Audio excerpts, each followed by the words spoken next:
collective immune system is weakened, we become more susceptible to viruses.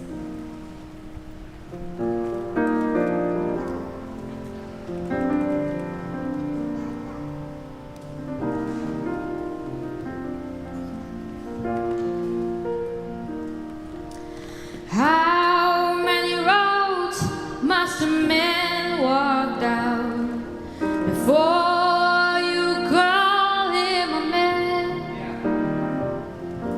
And how many seas must a white dove sail before she sleeps in the sand? And how many times must the cannonballs fly before the forever bed? The answer, my friend, is blowing in the wind. The answer is blowing in the wind.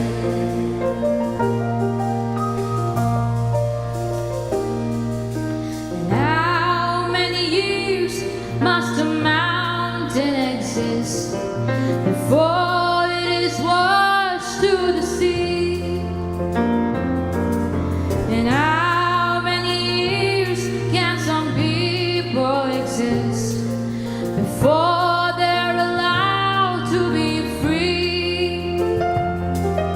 And how many times can a man turn his head and pretend that he just doesn't see?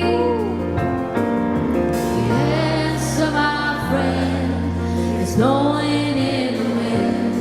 The answer is blowing in the wind.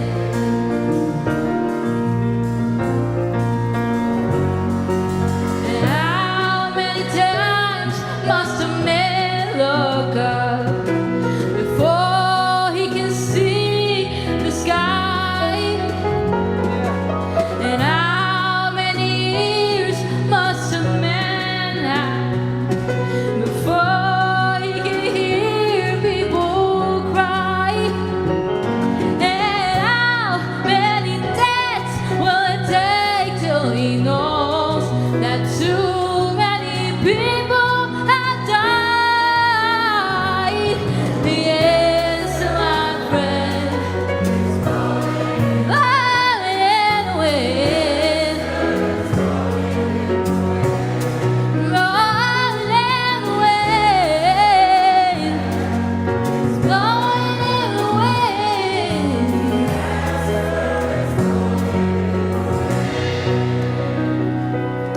The answer, my friend, is blowing in the wind. The answer is blowing in the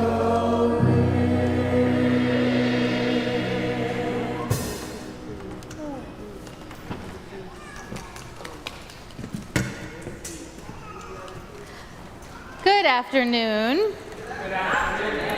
It is good to be back. I am Reverend Peggy Clarke. I'm the senior minister here, and I have not been in this pulpit for at least a month.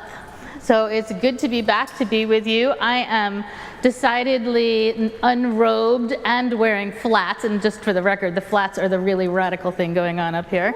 But I figure it's August, once a year. I'm dressing down. Today we're talking about truth, justice, and the deep state. We're looking at conspiracy theories and our need for truth. And so let us begin. Tired warriors, come in and bring everything you have. Drag in your fear, your doubt, your anger. Carry with you your heartbreak, your desperation, your feelings of being small or alone or abandoned. Leave nothing by the door for you to pick up on your way out. Bring it all in here to your people. Even if you don't know a soul in the room, we are for each other. We are what we have. We are what we need. Let's make room for each in our fullness, and let's make room for faith, hope, and love, which are also today looking for a home. Even in this cold, hard space, we can create softness. We can create welcome. We can create warmth where all of who we are can rest. We're going to sing together our opening hymn, which is not the one on your piece of paper, although they sound stunningly alike. In your hymnal, number 298, Wake Now Your Senses. Please rise in body or in spirit.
Please join me in singing and then reading our chalice lighting words.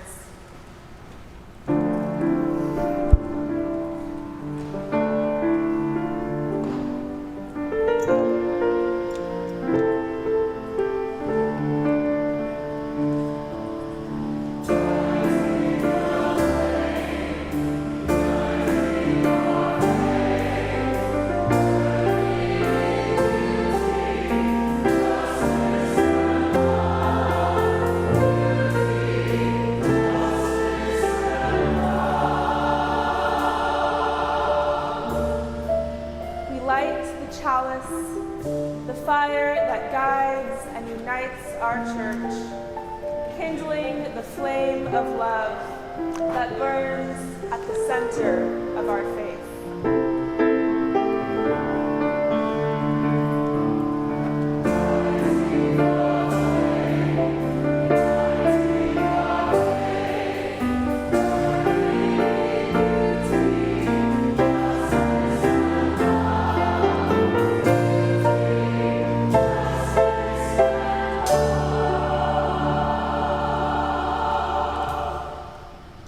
Join me in reciting our unison affirmation.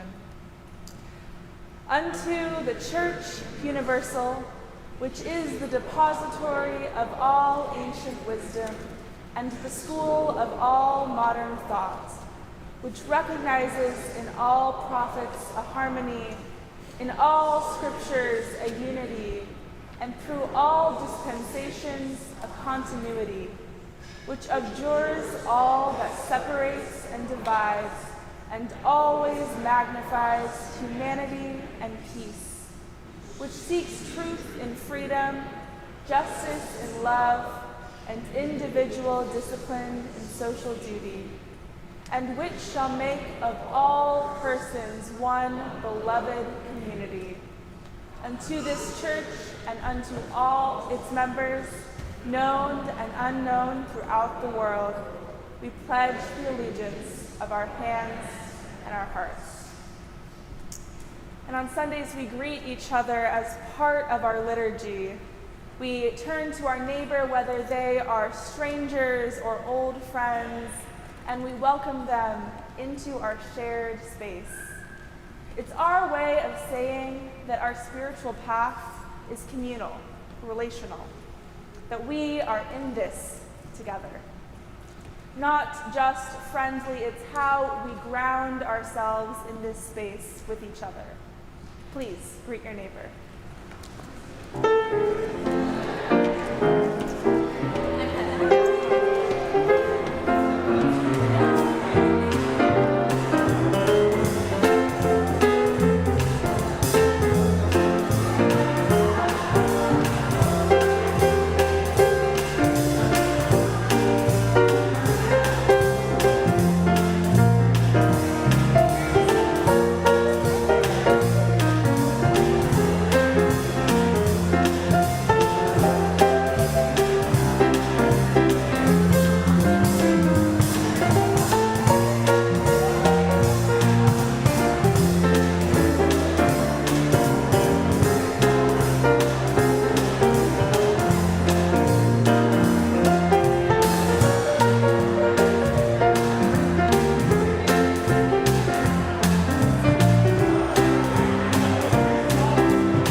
Can everyone find your seats, please? Enough with the joy and mirth. No joy, no joy. There is no joy in the afternoon.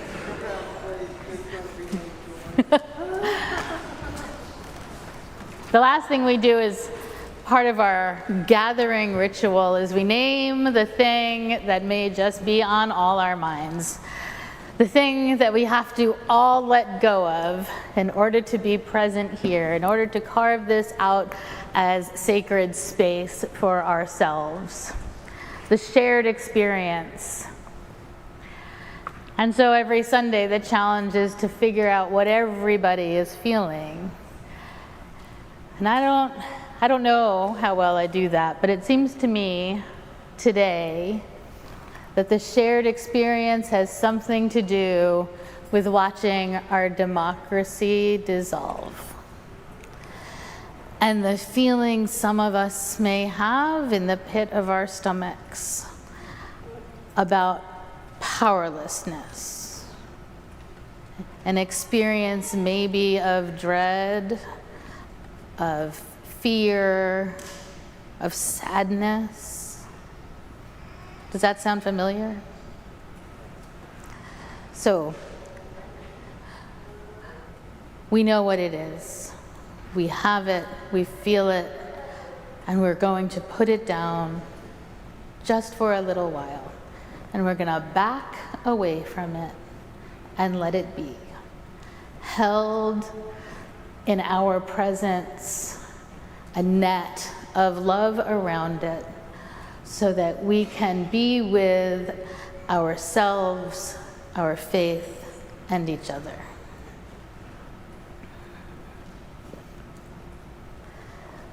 Let's mark the moment with some silence and breathing.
Spirit of life, breath of the universe, we pray today in gratitude for the dog days of summer when the world feels soft and friendly.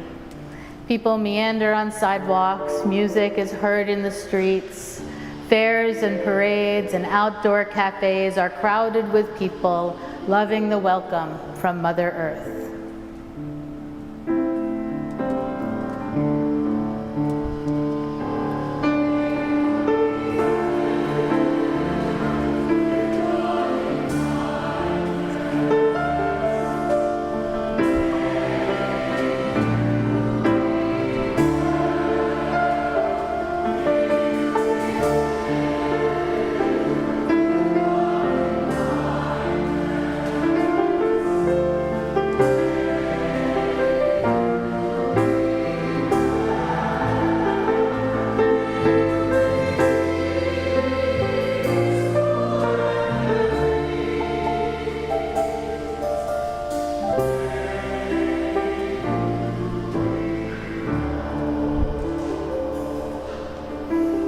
Even the warmth and joy of August can't overshadow the pain of our neighbors, our fear of the future, our aching love for a nation under stress.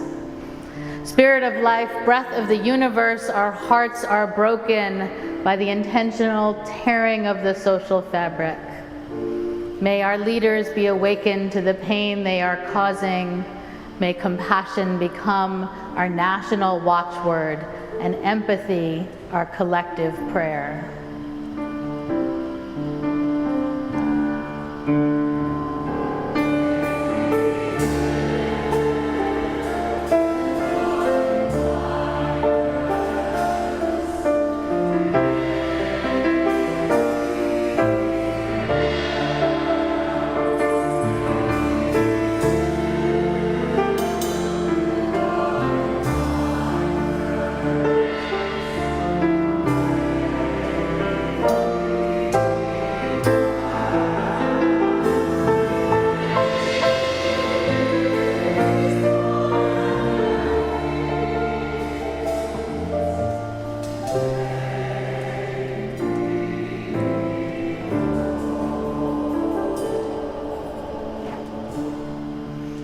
Even when earth feels abundant and joyful, we know grief is with us.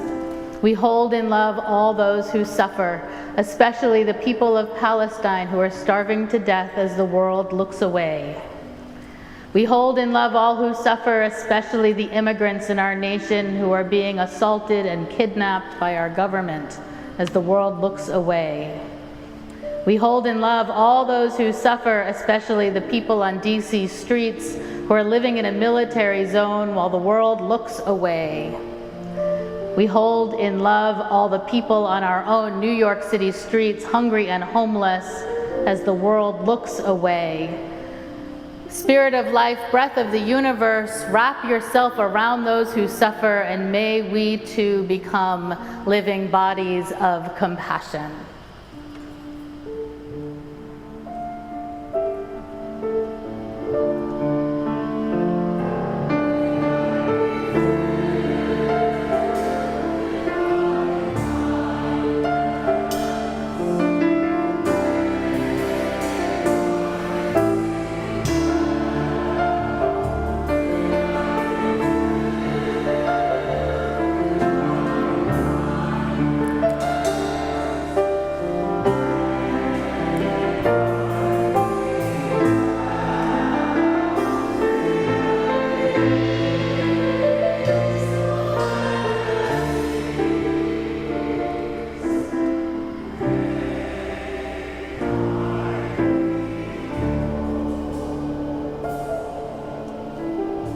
We bring into this space our grief, our love, our hope, our fear, each individual to us, even as so much of it is shared.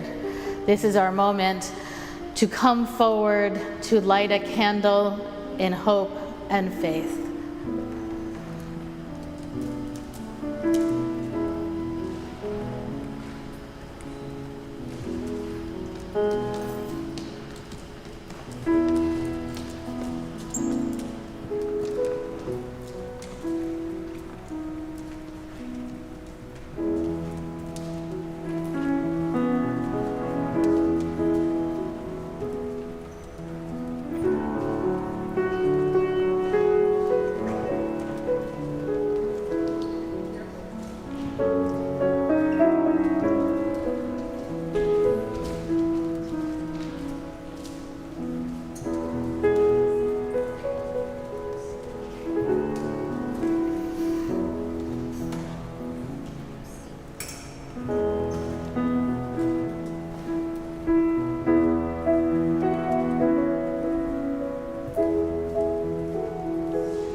Spirit of life, breath of the universe, we kindle this flame in hope and faith. We make room today for love and ask that we become bodies of compassion. For all these things we pray. Amen.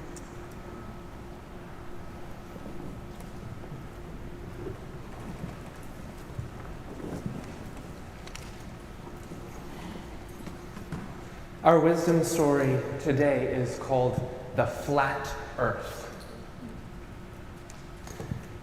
As a young man in my 20s, I had a friend who was, for a short time, captivated by the flat earth movement. I remember it was summertime. There were a group of us, all 20-somethings, sitting at a table outdoors in Astoria, Queens. You guys are gonna think I'm crazy, but I gotta tell you something. All right, dude, tell us what's on your mind. Well, you know how the earth is round? But what if it isn't? I know we were all told it was a sphere, you know, like a ball, but what if that's wrong? What do you mean? What if it was a circle? Like a disc. Dude, how does that make any sense? But like how, you know? Like what if? Like, do you really know? Yeah, I know. But do you really know? You can imagine the conversation went on like this for some time. Each of us presenting some evidence from our scientific education that we've received since the 3rd grade about the fact that the world is in fact a sphere. And he, not so much offering any contradictory evidence, but asking this same question over and over again. But how do you know? Now, I'm not sure if the presence of alcohol made this conversation more or less absurd, but slowly this young man painted for us a picture of a global conspiracy spanning thousands of years back to the 3rd century before Common Era. He put forth a model wherein Antarctica was not actually a continent near the South Pole, but was in fact an enormous wall of ice that encompassed the rest of the world to keep the oceans from falling off. He suggested everything that we know about the planet was a carefully constructed lie to keep us ignorant and controlled. Now, if this is the first time you've heard the theory, it probably sounds just as strange to you as it sounded to all of us while we sat around this table back in Astoria. But what the conversation revealed to us was that our knowledge of the world was largely based on what we had been told, what we learned in school, and our ability to trust the communities giving us this information. None of us had any instruments sensitive enough to detect the curvature of the earth. None of us had the resources to fly around the world and see for ourselves its shape. None of us had the capacity to seek true magnetic south to discover such a place actually existed, and which the flat earth movement simply denied. Our conversation ended this way, not with our wayward conspiracy theorists being brought back to reality, but with several other folks at the table, myself included, suddenly skeptical and doubting of whether what we knew was true, actually. Now, I happen to know a few years later, this friend left the flat earth community behind. When I discovered this, I wondered, what finally brought them around? Did they see it for themselves? Did they fly around the world? Did they find another community or an individual they trusted more who told them the world is actually a sphere? Unfortunately, this information still wouldn't satisfy the deeply unsettling experience I had in Astoria when, at least for an evening, I wondered if everything I had always known was a lie. Here ends our wisdom story.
It's always so beautiful. I forgot to say this before, so I'm going to say it now. Sometimes at church people cry. Sometimes they cry because they're infants, and sometimes they cry because they're moved, and sometimes they cry because they're laughing too hard. And it is all good. We embrace it all. On October 28th, 2017, someone with the username QClearancePatriot posted in 4chan, a social media site, a thread titled, "Calm Before the Storm." The poster implied they held Q clearance, which allows for access to top secret information, most specifically related to nuclear weapons in the Department of Energy.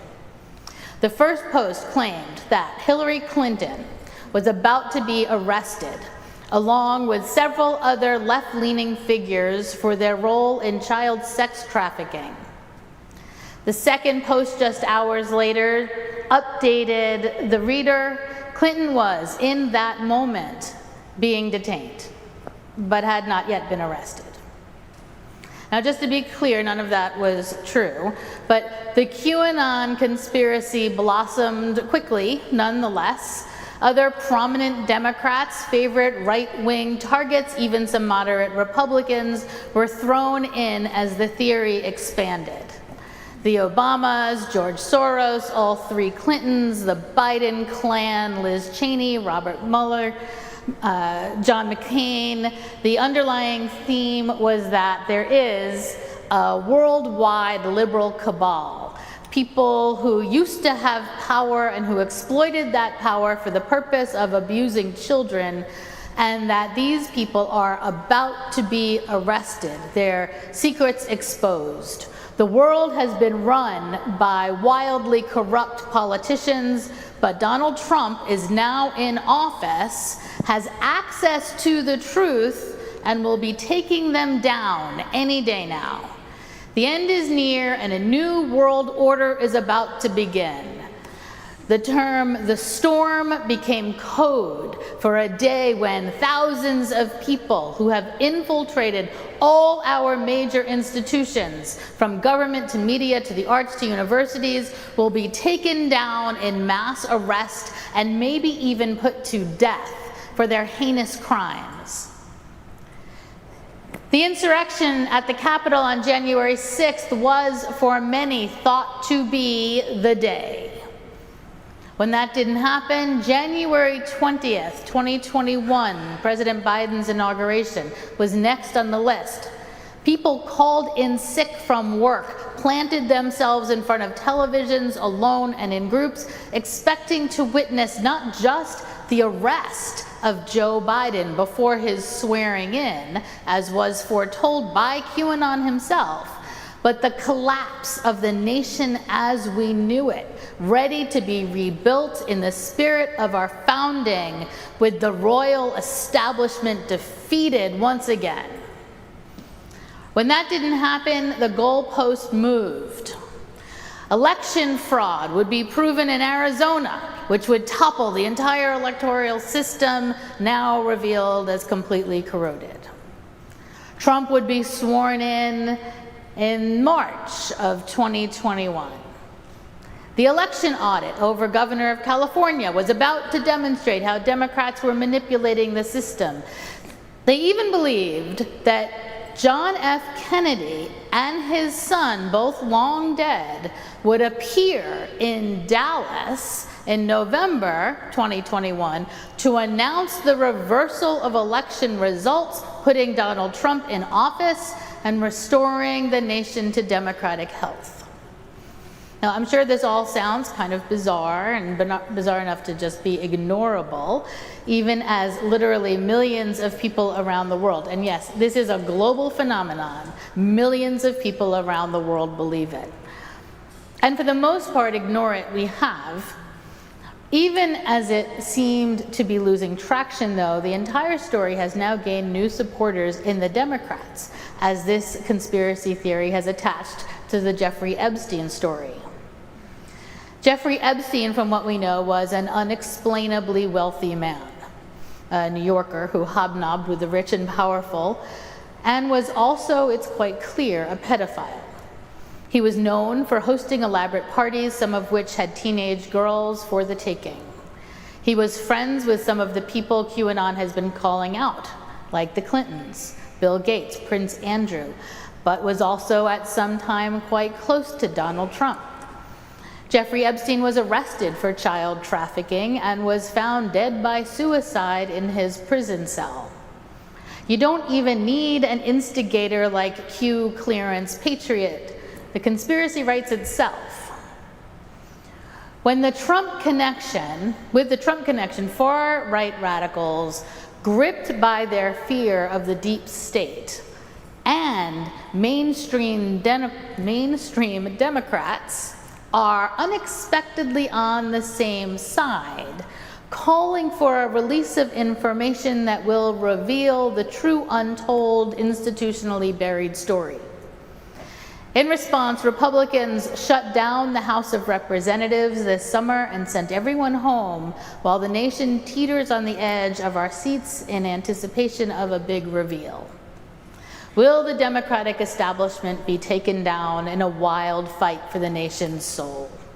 Will our president be exposed as a sex trafficking pedophile who raped teenagers for fun on a billionaire's private island, thereby breaking the cult-like hold he has on millions of Americans, returning us to a land of milk and honey?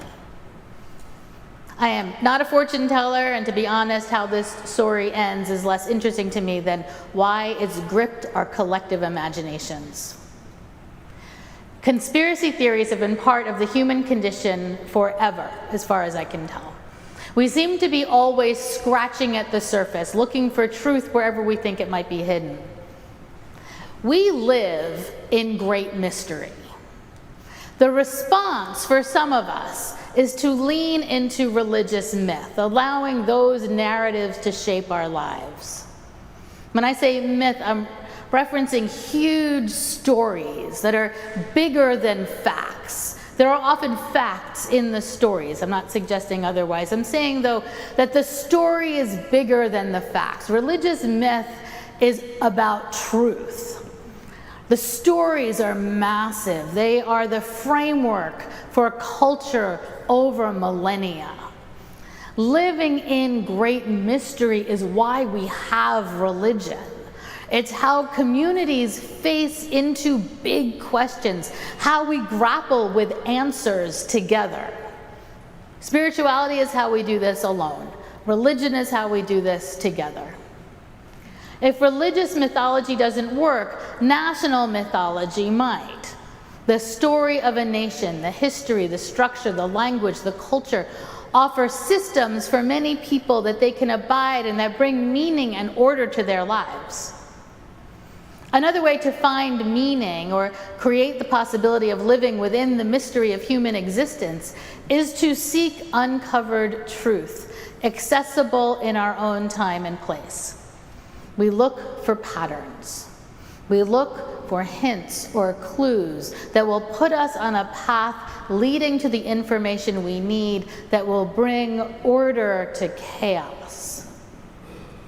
And sometimes this is just fun. I was particularly fond of this wave that was spawned by the book, The Da Vinci Code. Did you read The Da Vinci Code? It revealed the role of Constantine in Christian history, and it was very fun for me because I was teaching Constantinian history. I'd been teaching this for years, and yet suddenly, because it was revealed in this popular novel as a conspiracy theory, undergrads were filling my church history classes. They were like standing room only to learn what really happened. But when that impulse gathers steam and becomes part of a collective consciousness, conspiracy theories have proven deadly. They are a sign of a society that has lost its way, a society whose resilience has become compromised, allowing these viruses to move in. They spring up at any time people feel vulnerable or frightened or powerless. And as much as we know that this moment is that, we know those feelings have been present before and they've had deadly consequences. Conspiracy theories are comforting. They tell us there is a system, and all we need to do is understand and dismantle it. There is a secret, and once it's revealed, we will be able to rest. Just scratch at the surface with your quarter, and the dusty silver powder comes off, and the prize is won. The conspiracy theories being told today acknowledge the brokenness of our systems, point to the difficulty or even the impossibility of life in this country and on this planet right now. And they promise a new world once we reveal the secret that will dismantle this one. To do that, we need to bring in an outsider, put him in power, give him access to the truth, let him do the things previously considered irresponsible or even unconstitutional, because how else is this going to happen? And then pull together as a group to support and populate a new world order. It's comforting. We can change things. We can right this ship, and we're doing it, and it's almost done, just a few more steps. The people holding our current system together, the power brokers who seem to always be in control, even from the sidelines, are about to be thrown off their pedestals, thrown out of the halls of power, even arrested, maybe beheaded, and order and reason and truth and justice and peace and prosperity will return to the land. Conspiracy theories create new stories, giving the believers systems and secrets that bring order. The truth, I'm afraid, is actually more frightening than any of those conspiracies have imagined. No one is in control. There is no secret cabal. No one is at the helm of this world gone mad. We are alone. This isn't only true as it relates to QAnon or the Jeffrey Epstein story. This is the state of a nation with 340 million people, a planet with more than 8 billion inhabitants across close to 200 distinct nations, speaking more than 7,000 languages. I have myself envied the kind of attention this church and its previous ministers used to be able to command. But I have to acknowledge that John Haynes Holmes ministered in a city with 2 million people and 400 houses of worship, while today we have 8 million people and more than 6,000 religious spaces. And while there used to be a central position for the nation's religious leaders, technological advances have made that seem very quaint. No one is in charge, because we can barely hear each other talk.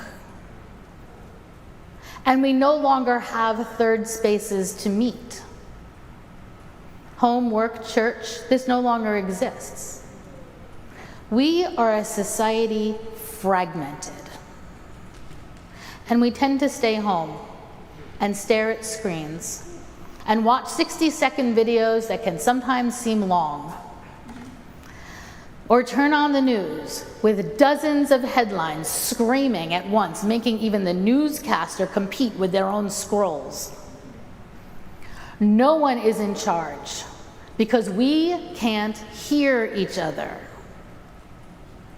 From a handful of spokespeople just a few decades ago, we now have the voices of the masses constantly screaming at us, and each of us jumping up and down, trying to get even the people next to us to notice anything we do or say. In the meantime, it's close to impossible to find affordable housing, close to impossible to afford an education, close to impossible to access health insurance that doesn't leave us bankrupt while billionaires charge us more than they have to and use our money for lavish parties and multi-million-dollar yachts that poison our air and oceans and leave us breathless and broke. The world is chaotic. No one is in charge. It's no wonder at all that thousands, now millions of people have latched onto a system, a secret, a promise to bring order, to see us, to help us, to fix this. I can almost empathize with people gathering around social media posts and calling for their heads. It's easier, maybe more hopeful, to believe that there's a cabal, a deep state, a criminal enterprise keeping us down, a system the radical outsider will finally reveal and dismantle, that we will soon be free. Thank God for Donald Trump, sent to us to bring about our salvation, to return this nation to a former glory, to wrest us from the hands of a corrupt, power-hungry establishment. Conspiracy theories aren't rational. And there's no point in trying to talk someone out of one. They're emotional. They're faith-based. They're the last vestiges of hope some people have, and taking them away, providing nothing to replace them, borders on cruel. The trick isn't to use reason to convince people they're irrational. I'm not even sure being irrational is bad. The trick is to build something more enticing, more attractive than these conspiracy-based systems. The trick is to create places that don't require us to burn witches to help us feel safe. And while that might sound less compelling than a secret ring of sex traffickers in the highest seats of government, it is, I suspect, the very thing we need to stabilize and ground us. And as boring or complicated as it is, we need to do the real work of justice making, of dismantling the broken systems and building new ones that can, in fact, hold up this enormous country on this fragile planet. So, I'm sorry that I can't end this with a big reveal, with the one truth that will make everything make sense. Instead, I can assure you of one true thing, even if it's less satisfying. We're not entirely alone. We have the rare and priceless gift of each other. We may or may not take advantage of it. We may or may not always feel good about it, but it's what we have, and it's real, and it's not based on a secret or hidden truth. And while it might feel safer to know someone is going to take some huge action to save us, we are capable of taking many small actions, teaming up with the millions of other people also taking small actions of their own, so that over time we can together make real this world we dream about. And there's no secret about that.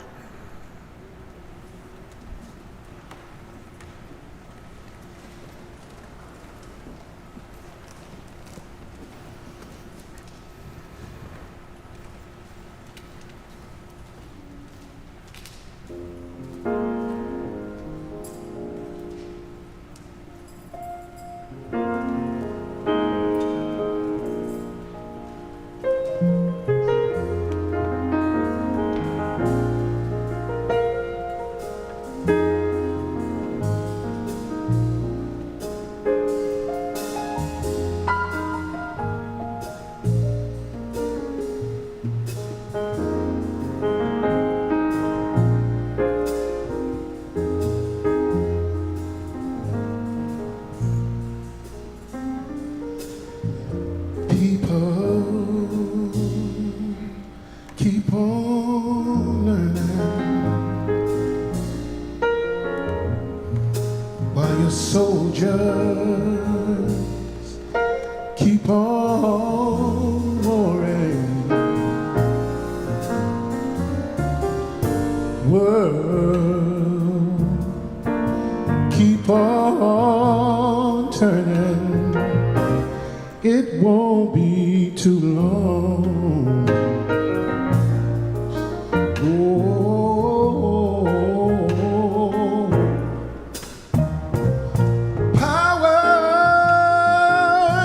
Powers keep on lying,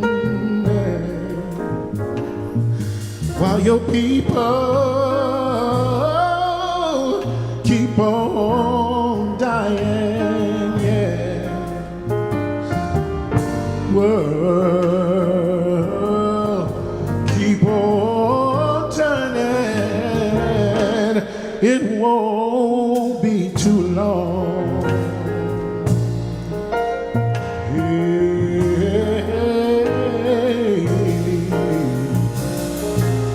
I'm so damn glad he let me try again.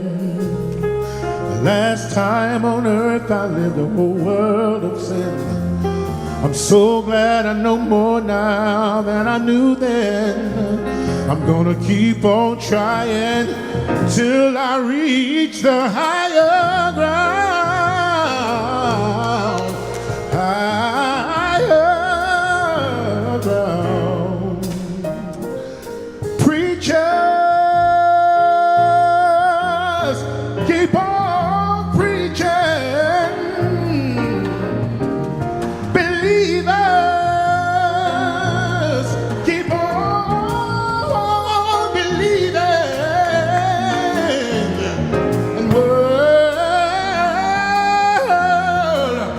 keep on turning. It won't be too long, too long, yeah. I'm so damn glad he let me try again. My last time on earth, I lived a whole world of sin. Glad I know more now than I knew then. Gonna keep on trying till I reach the higher ground. Oh, higher ground. Till I reach the higher ground.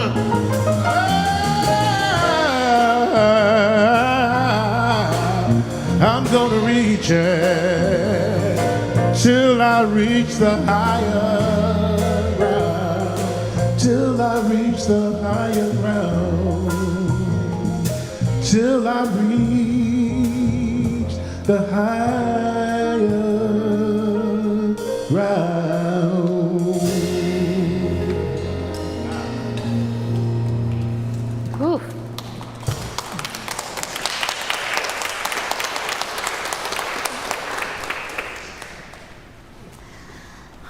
Before we extinguish our chalice, I just want to remind you that Jonathan, our board chair, and I will be here after worship to talk about the hopeful purchase of our new building.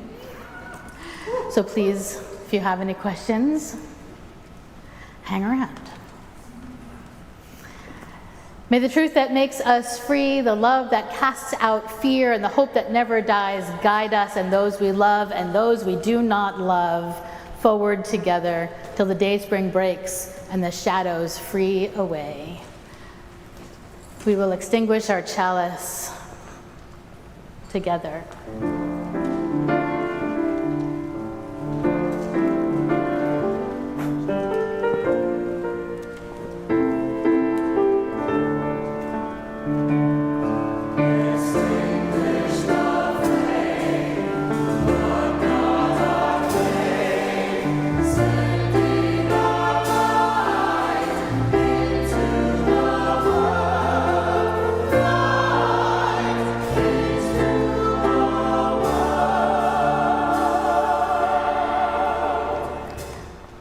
We go from here to bring our peace to all of the places that healing and hope are needed. Let us go to love and serve this world and one another.